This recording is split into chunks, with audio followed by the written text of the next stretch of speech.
This is a highway in India, near Delhi. The smog here was so thick, drivers couldn't see where they were going. At least 24 vehicles were damaged, as drivers kept crashing into the pileup.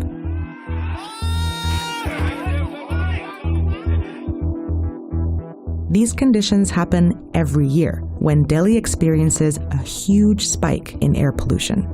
Are we breathing poison in Delhi? Every 2 minutes, one person dies due to air pollution in this country. I get nauseous, I get dizzy. Hospital या family doctor के पास जाके दिखाना पड़ता है. When it hits, the nearly 30 million people here are forced to live in a toxic cloud. Scientists estimate that spending a day outside in these conditions is like smoking 50 cigarettes. As a lung surgeon, when I open the chest, I rarely see a normal pink lung these days. On the ground, a layer of dust covers the entire city. And in the air, a thick layer of pollution hides landmarks that are easy to see the rest of the year. Delhi has always been a big, busy, polluted city. But in the last decade, something is making it even worse. In the last 10 years, Delhi's population has grown by more than 7 million people. Today, it's the second largest city in the world, and it's also among the most polluted. More people means more cars, spreading dust and exhaust into the air. As Delhi grows, there's also more construction, producing dust particles, and more industries contaminating the environment. All these things make the average air quality in Delhi unhealthy year-round. But something else is happening right here. When air pollution in Delhi spikes in October and November, it sends air pollution levels to 50 times what's considered safe. Levels go haywire. Many of the machines are not made to measure the levels that we achieve. The smog is so bad you can see it from space. But this cloud of pollution isn't actually coming from Delhi. It's coming from here. The states of Punjab and Haryana are known as India's breadbasket. They're a key region for the country's agriculture. Farmers here grow rice, and that requires large amounts of water.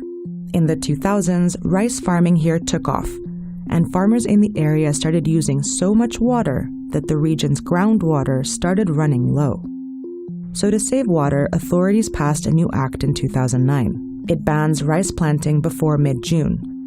That means farmers can't plant rice until right before the monsoon season, when rains come to replenish the groundwater. That pushes rice harvesting later into the year, which means farmers have less time to get their fields ready for their next crop. So to clear the fields more quickly, more and more farmers have started setting their crop stubble on fire. Every year, all those stubble fires form a massive cloud of smoke during October and November, and it heads straight for Delhi. There are two reasons why smoke in this region makes things worse in Delhi. The first is geography. The Himalayan mountains act like a kind of barrier directing the smoke towards Delhi. The second is the weather. During the winter, cold mountain air rushes down from the Himalayas towards Delhi, arriving beneath a layer of warm, lowland air that creates a kind of dome over the city. The warm air keeps pollution trapped on the ground with nowhere to go.